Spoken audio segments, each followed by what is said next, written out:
இன்றைக்கி குக்கிங்கில் நம்ம என்ன பார்க்க போகிறோம் அப்படின்னா இட்லி சாம்பார் வைக்கிறது தான் பார்க்க போகிறோம்.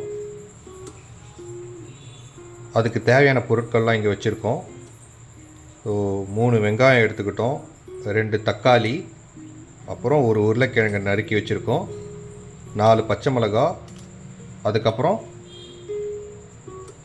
கருவேப்பிலை. இது இல்லாமல்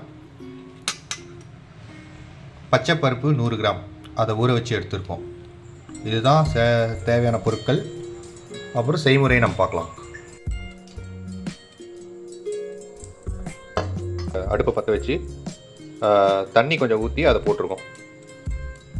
அவ்வளோதான். இது கூட வேறு என்ன சேர்க்கணும் அப்படின்னா மஞ்சத்தூள் கொஞ்சம் சேர்த்துருக்காங்க.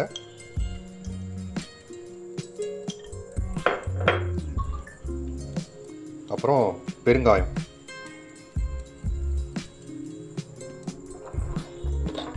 அதுக்கப்புறம் தேவையான அளவு உப்பு,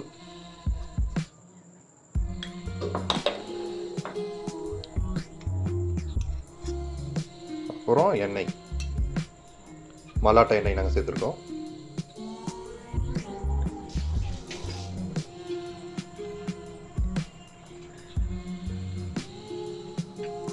அவ்வளோதான். அடுப்பை பற்ற வச்சு குக்கர் போட்டு மூடியாச்சு. எவ்வளோ விசில் வர வரைக்கும் நம்ம வெயிட் பண்ணோம்? 3 விசில். நம்ம குக்கரில் 3 விசில் வச்சு எடுத்துக்கிட்டாச்சு.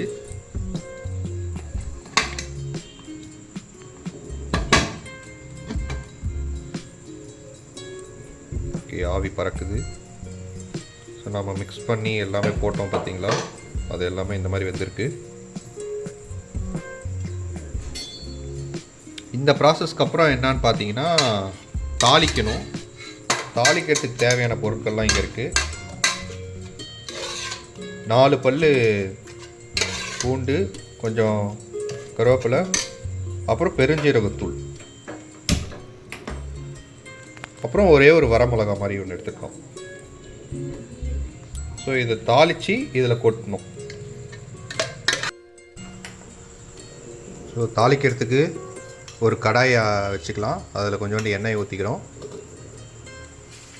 தாளிக்கிறதுக்கு தேவையான பொருள்லாம் என்னென்னு சொல்லியிருந்தோம்ல, ஒரு வரமிளகா, 4 பல் பூண்டு,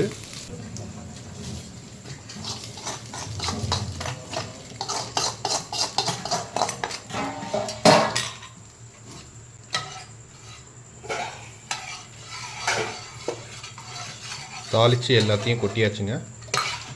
அவ்வளோதான். இட்லி சாம்பார் ரெடி ஆயிடுச்சு.